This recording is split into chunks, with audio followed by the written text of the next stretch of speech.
I'd like to introduce Paul Evans, who's going to lead this webinar, and also Chris Reamer, who's, yeah, in the space background over there. And Chris is also going to be able to help, with any questions and things that you guys might be thinking about. So without further ado, and by the way, I'm Peggy Waters. I'm not Glantz training, even though that's what it says. But I'm with Glantz, and we're just so happy that we can offer education to you all. So I'm going Sounds to good. turn it over to you, Paul. Let you roll with it.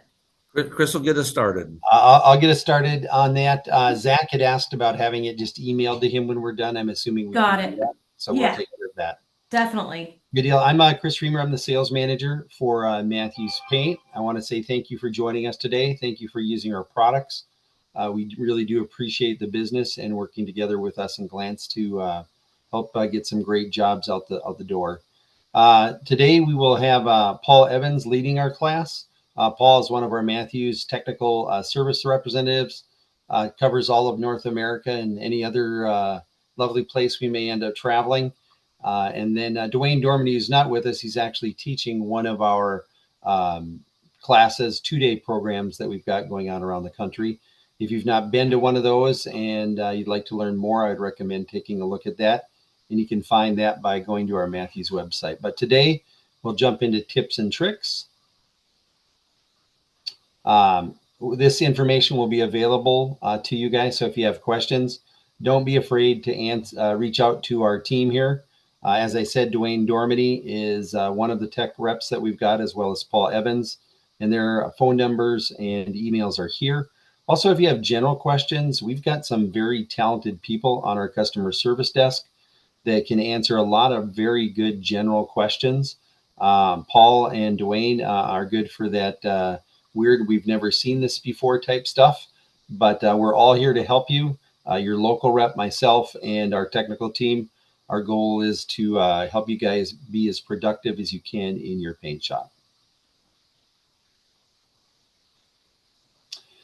Today's webinar is tips and tricks, and what we're going to cover is the seasons are changing.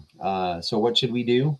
What's the product maintenance that we want to be taking a look at, and how do we choose the appropriate reducers and accelerators for what we might be working on for the conditions that we're facing, whether it's cool, which is where we're headed, or hot, but there's different things that we've got. And then we'll also have a moment of open forum. So if you've got any questions, let's see if you can stump Paul. That'll be the goal today. I'm somewhat easily stumped, but Paul, he's our guy. So we'll move on to here, and then Paul, you'll take over. Yep, very good. Thank you, Chris. And thanks everyone for being here. Yeah, the seasons are changing. I'm based out of Florida. I do travel all over the country, so I'm in all kinds of climates. But living in Florida, I'm thrilled that the seasons are changing. Before the call, I was mentioning to Peggy, we're down into the 2 digits instead of triple digits here. So we're glad about that. But looking forward to even cooler temperatures. But that does bring up a great opportunity to talk about what changes do we make with our products. Now, before we go too far about making changes, there's general product maintenance. So this is something that will happen, or that should be happening on a regular basis. In our training manual, we have a section called Best Practices in the Mix Room, and these are some of the things that we cover. So what temperature should we maintain? Number one, our spraying and application temperature should be between 60 as a low, 100 degrees as a high. So that's our target. And look, I know that you're going to be working outside of those targets periodically. That's going to happen, and I get that. But 70 to 80 degrees is ideal. If we could paint in those temperatures and store paint in those temperatures year round, that would be perfect. We can't always do that. Well, one of the important things to remember is your product, your substrate, your ambient air temperature, they all should be fairly close. So we don't want big swings. You don't want to bring something in from outside that's extremely hot or extremely cold, and then you come in and you start painting it with products that are nowhere near the same temperature. When you talk about a two-component paint system, that means there's a hardener, there's a catalyst. And with a urethane paint system, that's going to be an isocyanate containing product, and they're very sensitive to temperature. So if we can keep everything as close as possible, that's going to help out a lot. There's different tools out there you can see on the screen, something like a simple little thermometer that you can have in your booth to keep an idea in your booth and in your mixing room to see where's your temperature. These surface temperature thermometers are, to me, very, very valuable. These used to be quite expensive. Prices come down and they're available just about anywhere. And it's just a simple point and shoot, but it's going to read the surface temperature on whatever you're painting. So if you do bring something in from outside, make sure that it has time to acclimate, whether it's got to get warmer or get cooler to get to the temperature, the ambient air temperature. Allow it that opportunity. Use that gauge, and you'll notice by taking something in from outside, it can have a drastic swing compared to what temperature your shop is. So use these tools. They're not a lot of money, and it's a good investment in your business. So once we're maintaining those products, keeping everything the same temperature, just to give you an idea of what could happen, we've seen a clear coat that should be semi-gloss go to dead flat, look like a matte finish, and wonder, why did this happen? I've used the same can of product before, no issue. And we find out that the catalyst was in a storeroom that was just extremely cold. Wasn't frozen by any means. I actually duplicated that here in our training center simply by putting catalyst in a refrigerator. It got down into the 40s. Quite honestly, I didn't think that was really going to be enough of a difference, but it did.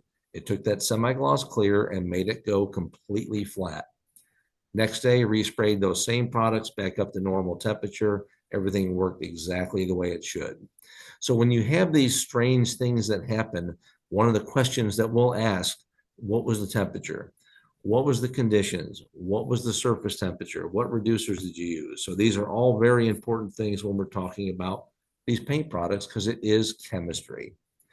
When that temperature drops below 60 degrees, we can have an issue where you're cross-linking the curing that takes place. You have your paint product and you have a catalyst that are coming together to form a solid bond, a film that can't be reversed. But if the temperature gets too cool, and 60 is what we like to have as a minimum, you're probably okay to around 55. Below that, that product isn't going to make it all the way to its full cross-linked state. It will dry. You can actually put that object, that project into service, but it may fail prematurely.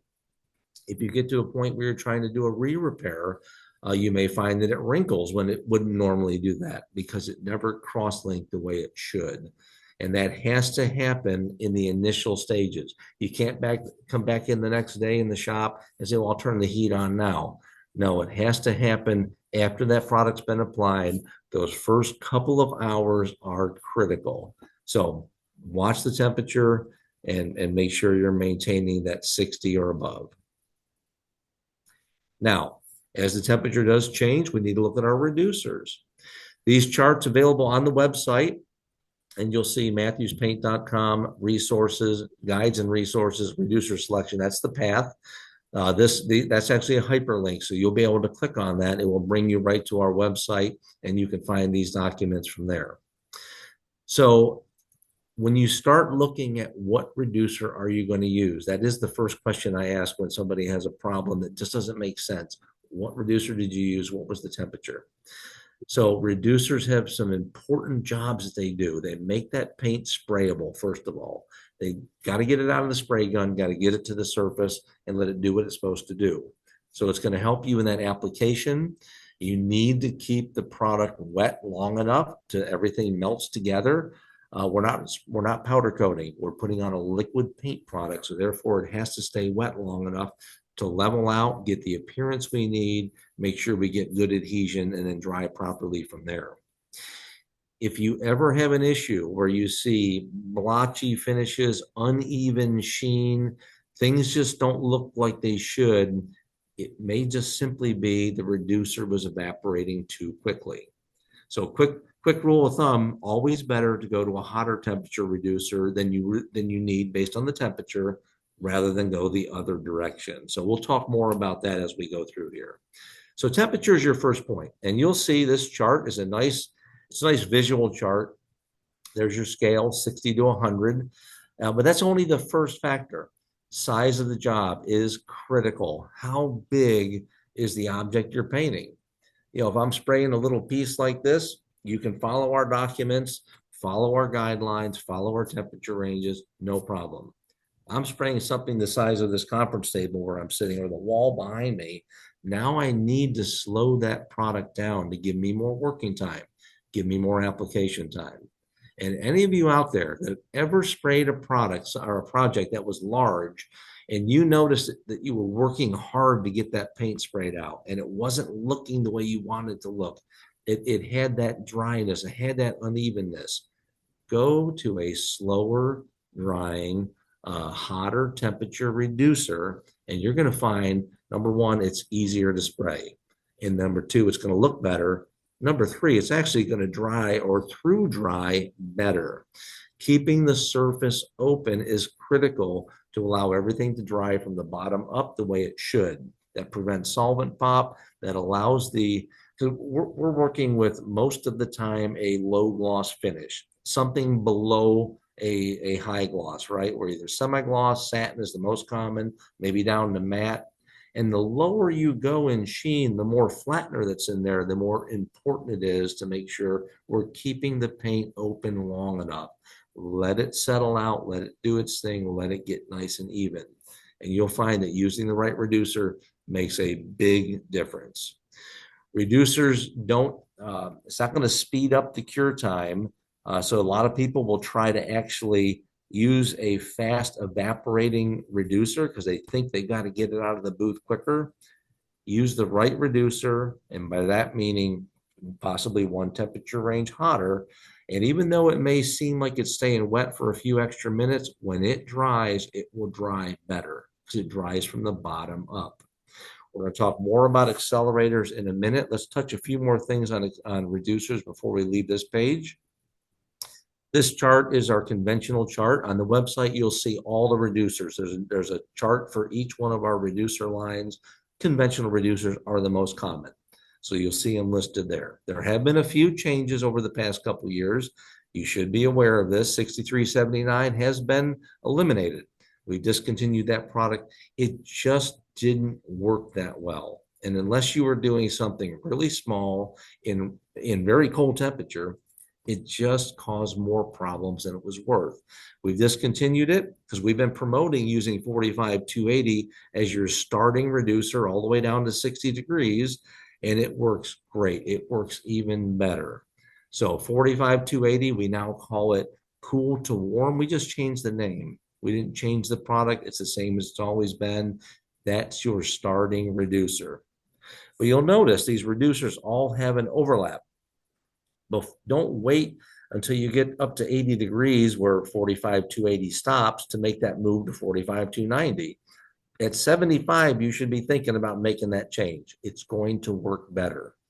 At 80 degrees, I actually have the option to use 3 different reducers according to this chart, and they will work, but the size of the job is going to be critical here.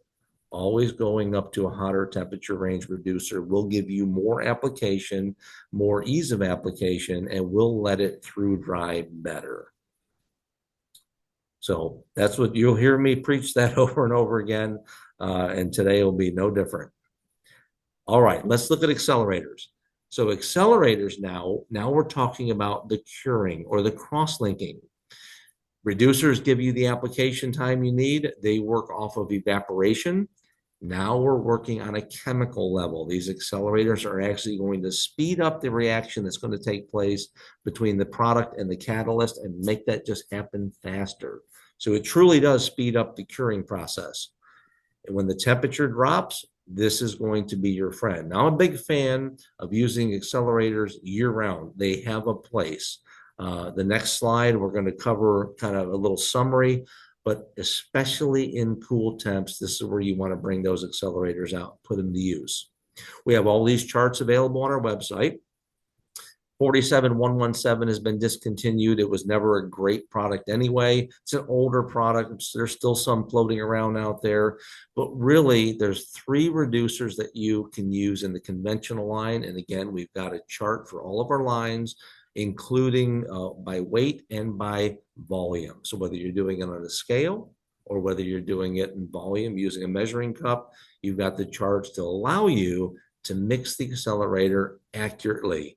The other way to do that is Paint Manager. That's our color software. It'll let you do it. We built these charts using Paint Manager. So multiple ways of doing it. Don't guess. Don't do the half a cap or the full cap or the glug or the splash. Follow this chart. How many ounces of paint do you have mixed up, ready to spray? Which accelerator are you using? And then use the right amount. Now, this chart is based on a full load. You'll see a little note at the bottom, may be hard to see on your screen, but this is a full load. Use less if desired. And when your temperatures are up in the 90s, yeah, I'm going to go about a half a load, but I still like to have that accelerator in there. It still works for me. So which accelerator do we use? In the conventional line, you got the three options. 287 437 is our standard strength accelerator. It works also in our base with our base coat converter. So you've got one accelerator option for base coat, and it's the 287 437. Great product. So I would definitely keep that one in my arsenal.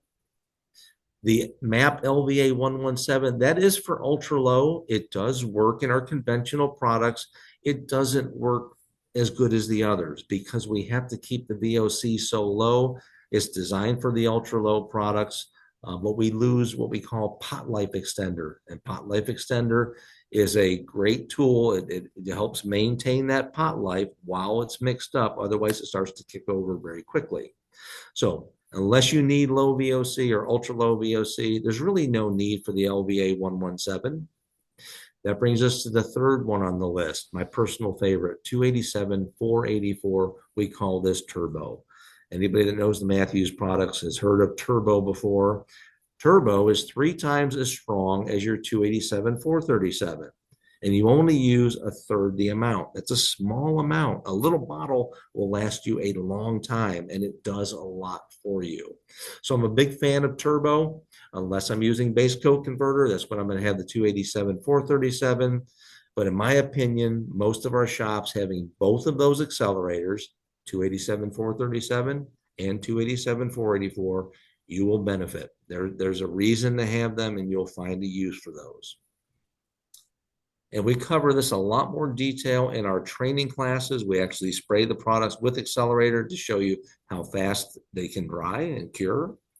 But here's kind of a little summary, and we'll call this tech tips. So as a summary, temperatures above 90 when it comes to using accelerator, use half the load. Now, I'm not saying you can't use the full load, but you got to go fast. You got to get those coats on quickly. Don't mess around. And the hotter it gets, the faster it reacts anyway. So a half a load is sufficient. 90 degrees and below, use the full load. Follow the chart, use the full load. And remember, never use a cool temperature reducer to try to make the paint cure faster. And a big question I get, why are you telling me to use slow evaporating reducers and then use an accelerator? Are you trying to make me go fast or trying to make me go slow? And the answer is yes. I want you to go slow with the application period to give you that working time. Then I want you to go fast once it's on the surface and it starts to cross-link. That's when you want that accelerator to kick in. So they work great together, just like a Reese's cup. There's two great things that go great together. So use your slow reducers, use your accelerators according to the charts. You'll have a great chance of success. Paul, we do have a question on here. Can turbo be used on the low VOC? It can. So you'll actually see that on the low VOC chart. That is a great question. It is going to bump up your VOC. That's going to be the only downside. Now with ultra low, it truly is ultra low. It's a crazy low VOC number, but I will tell you this, the turbo works fantastic in LVS. Now LVG, that is our ultra low gloss, turbo's too strong because the gloss in ultra low, it tends to kick over quicker on its own, but the LVS, the satin, the ultra low satin, it cross-links slowly. It really, it needs, in my opinion, accelerator really shouldn't be an option with LVS, and it loves turbo. It just works great. but it all depends on what you're trying to achieve as a VOC number. But chemically, they work fantastic. If you need any additional help, feel free to reach out to us about specific projects. We can help guide you through that. But yes, I recommend Turbo in all of our lines with the exception of LVG. And that's where I would fall back on the 287, 437. Great question. All right. With that said, that's going to really bring us to our open forum. So Q&A, what do we have out there? Any chat? Any questions in the chat?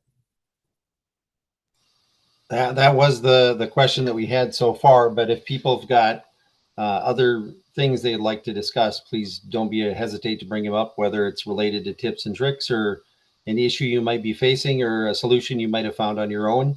We're happy to take some Q&A here and see what we can do to help you with production. Yeah, don't be shy, guys.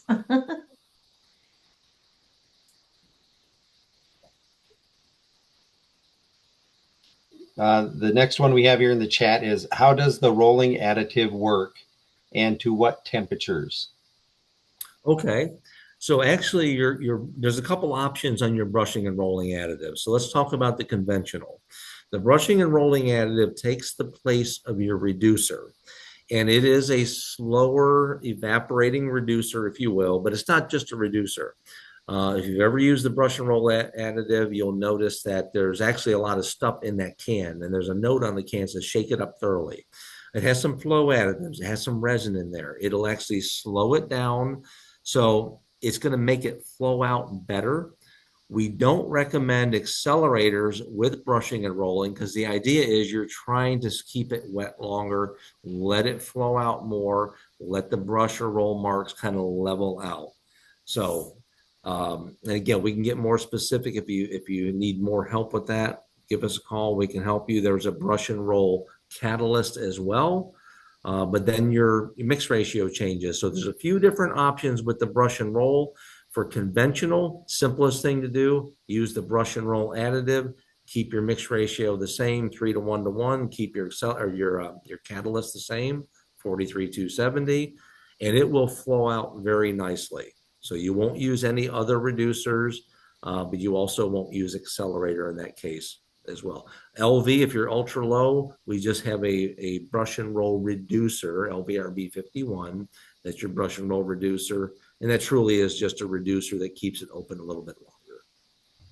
Paul, do you want to flip back to your slide where we're talking half load and full load and maybe explain a little bit about the difference between a half load and full load? You might need to go back one more. Yeah, sure. So here's I know it's hard to see, but to give everybody a general idea of what the half versus full is. So just to give you an idea, if everybody can see this chart, let's just say, for example, you're running with 287, 437, our standard accelerator, and you're using, once you mix it up 3 to 1 to 1, you end up in your paint cup with 28 ounces. Just depend. You can have any amount in there you want, but once you mix it 3 to 1 to 1, see where you are. All of our cups and most of the cups out there will have ounces, an ounce scale. Turn the cup to see what's in there. And for example, if it's 28 ounces, I'm going to put in 37.8 grams for a full load. I know sometimes the cursor, hopefully that's showing up right there. Yeah, it can make it out a little bit, but 37.8 would be our full load. Full load. So, yeah. So if you don't want that full amount, if that temperature is up in the 90s, just back that off. And by the way, they don't have to be this exact. You can be within a gram or two. These products are very thin, and it can be hard to hit that on a scale, or especially if you're doing milliliters in a cup, you're not going to get that accurate. But if you're in 1 or 2 grams, no problem. But roughly you would cut that load in half if that temperature's up in the 90s, and it gives you more time between coats. Now, the reason that's important, when you use accelerator, you're speeding up that cross-linking. As the product is changing from a liquid to a solid, it'll start to move through that process fairly quickly. If you wait too long between coats, the second coat may create a reaction because it may be too far in the process and it may not be far enough. You're in that in-between state. And when you put another coat on, it doesn't know what it needs to do. The paint tries to soak up the next coat. It tries to reflow. Some of it's further along and you'll get a wrinkle. If anybody's ever had a wrinkle happen, or call it alligator hide, that's a recoat reaction. When you're using accelerators, you're using them to go fast. So you're better to do that. Go fast. Don't wait more than about 8 to 10 minutes between coats and then be done. If you wait longer than that, you could get into a danger zone. So hot temperatures is going to push that already faster into that danger zone, and the accelerator is going to do it as well. We have found that a half a load can be safer. Again, small objects that you know you can get a coat on, and 8 minutes later you can get another coat on. Hey, go the full load, no problem. But if you think it's going to take more than that to get that second coat on there, if you need more time, it'll give you more working time to go with half a load. Yeah, Hopefully and that makes tack sense. that number and cut it in half. So we got about 4 or 5 more questions here. I'm going to lump a couple of them together. Okay, Paul. Okay. The first one I'm going to leave on its own because I know it's an issue that we run into from time to time in relation to tie bond. And they say when we spray the tie bond out of our gun, it comes out stringy. Okay. I know you. That's one I know you get regularly. Yep. So two things with that. Number one, I always have to ask, make sure that you're not using the tie bond in the plastic jug. That's 74777. That's the old version, which is still fine, but it does require reducer. So you want to mix that about 2 to 1, so 1 part reducer. Now, if you're using the 274777 tie bond, that's in the metal can, ready to spray, sometimes that product can dry out. If you leave the cap off or just gets old over time, it's going to start losing some solvent. It'll get that spider web look. About 10% reducer, whatever reducers you have in there, add about 10%, you should see that straighten right out. Should not be an issue. If you open up a brand new gallon, and this again, we're talking about 274777 metal can, normally doesn't take reducer. You open up a brand new gallon, it's that way right from the beginning. Let us know. But if it's been around for a while, if it's just got a little age to it, a little reducer will take care of that, straighten it right out. Good deal. And guys, if we're not getting your question answered, don't be afraid to throw a follow up in there. The next two I'm going to lump together. It says, what is the best spray gun and tip size? And then is there a guide for tip sizing between primers and top coats? Oh, that is a fantastic question. So number one, there is a guide in our training manual, which is on our website. We do have a page that has the different tip sizes, but you can also find that on every one of our data sheets. So all of our product data sheets, whether it's a primer, whether it's a top coat, clear coat, it's going to let you know which tip sizes we recommend. And usually there's a range of about 3 tip sizes for each one of those products. Now, as far as your favorite gun, if you've been painting for a while, you probably already have a favorite gun. There's a lot of good high quality guns out there. They're DeVelbus, SATA, Iwata. They all make good quality spray guns. There's a wide range of guns in each one of those brands. You don't necessarily need to have the highest end, the most expensive guns, because sometimes those were designed for automotive and sometimes they're designed for waterborne products. Our solvent-based products will tend to spray a little bit better through, I hate to say a cheaper gun, but yes, a less expensive gun. So you may not need to go all the way to the top of the line. But I will tell you, probably one of the most versatile guns out there right now, I do promote it a lot because it is so versatile, is the 3M Performance gun. The word performance is key. This is a gun that has a disposable plastic atomizing head. That's your fluid tip or your air cap all in one. And you can use them several times. You can use them for weeks and months, depending on how much you spray and how much you clean them and take care of them. But they're not a one and done deal. They're disposable, but they will last for a while. Oh, wow. One gun will actually give you 6 different tip sizes. So I'll do that 6 instead of that 6. So there you go, 6 different tip sizes. And they now have come out, those were HVLP only. Now they have what they call fine finish. And that means it's not HVLP. They run at a little higher air pressure and it gives you better atomization. So really for your top coat, for your clear coat, those guns are working extremely well. And for those products, I like to be somewhere in a 1.3 to 1.4. I usually use 1.3s for a 1.3 for top coat and clear. If I'm doing something large, I want to go faster, 1.4. But again, all those recommendations are on our data sheets. Yep. And if you are going to look at that 3M gun, I do recommend the performance gun. The old version was the AccuSpray. It did not perform nearly as well. So Yep. the new gun is the performance gun. The fine finish tips give you better atomization. So that would be a direction I would go, because one gun can do everything. So we would say 1.3 and 1.4 for our top coats and clears, Yep. and 1.6 for primers as a rule of thumb. Yeah, depending on which primer. If you're using our epoxy primer, I like the 1.4. So now you've got a 1.4, could do both. If you're doing our etching primers, I do like a 1.6. And if you're using our polyester primer, that's when you get into the 1.8 or the 2.0. Yep. Thank you.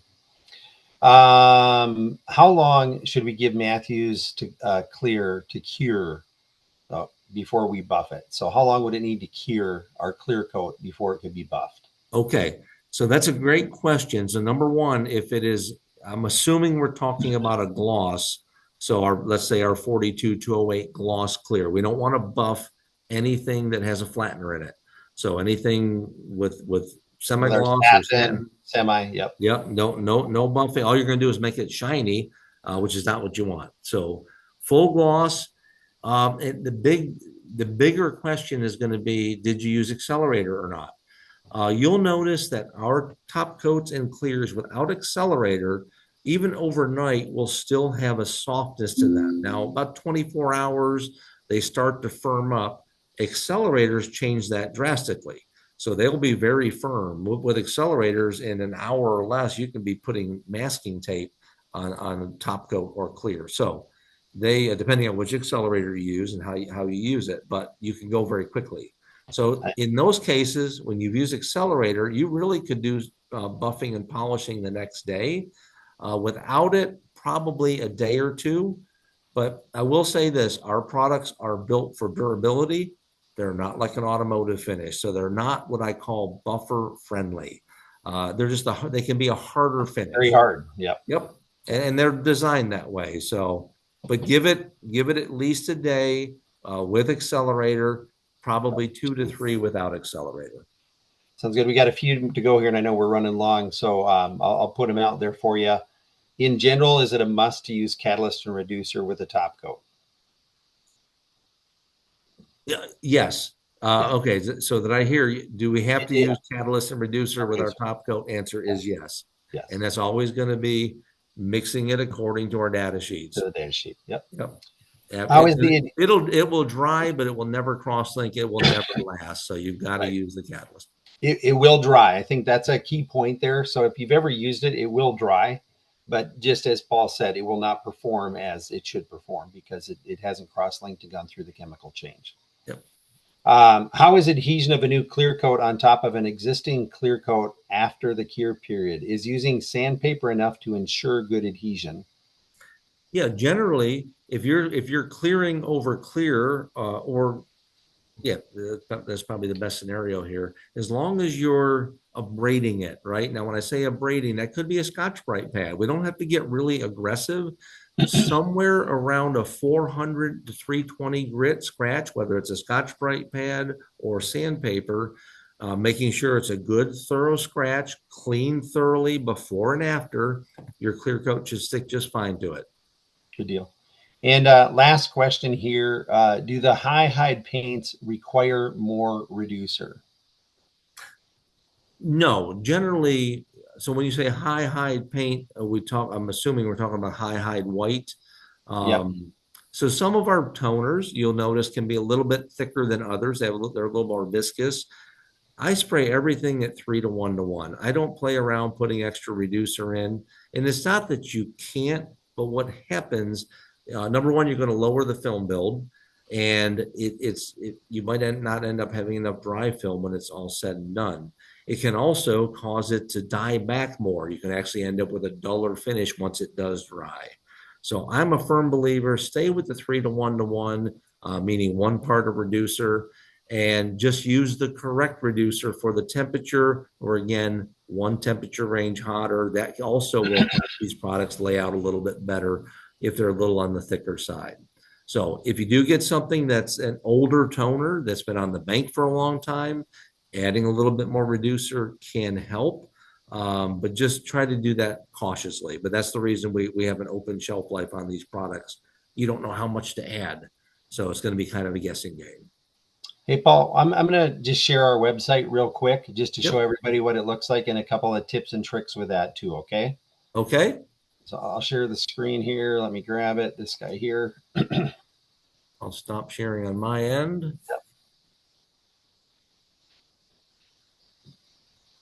Yeah, it says I'm screen sharing. Can you see my screen there or no? No. No, Okay, let's not try quite it again. yet. There There we it is. go. There we Got it. go. All right. All right. Now I don't see it here, but you guys do? Yep. You're seeing the screen? All right. Sounds good. So the big thing I'm going to point out is if you're on our website, we are owned by PPG, and it starts out with the PPG website. The first thing you want to do if you're looking for any information, scroll down just slightly and you'll see a Matthews Paint toolbar pops up there.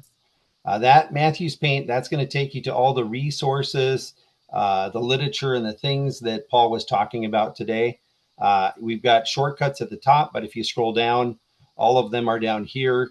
You can filter out product information by top coats if you want to do that. Then you want to get the SDS or the product data sheet.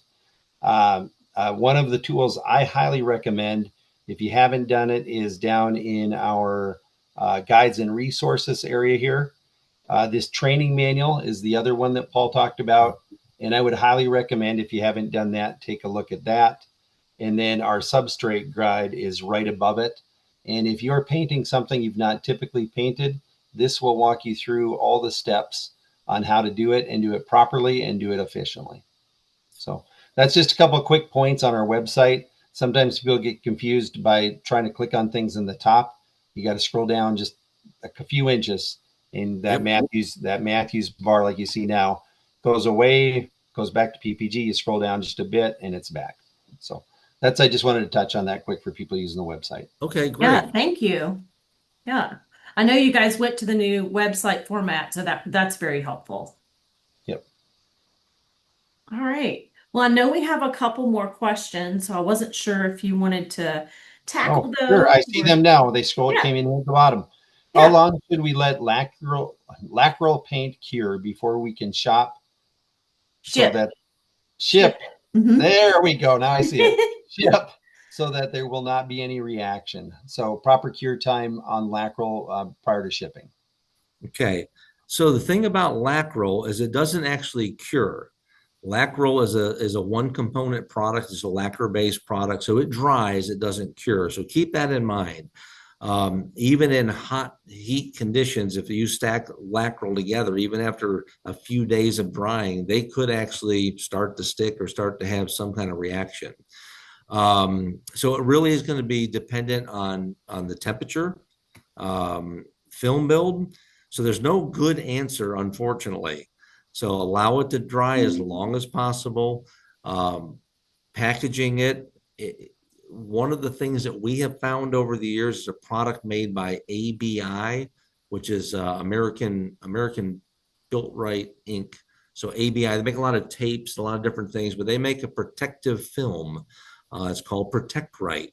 And that part number is actually 8510. But you can go to the ABI website. It's a film that is designed for partially cured paint. So it will protect, because you could take paint that's or something that's been painted for a couple of days and think, well, it's good and dry, it's mostly cured, and wrap it up in plastic and create a problem because it's still outgassing. And lacquerol will do that for quite a while. So it can outgas for several days. That's just the nature of a paint that doesn't cross-link.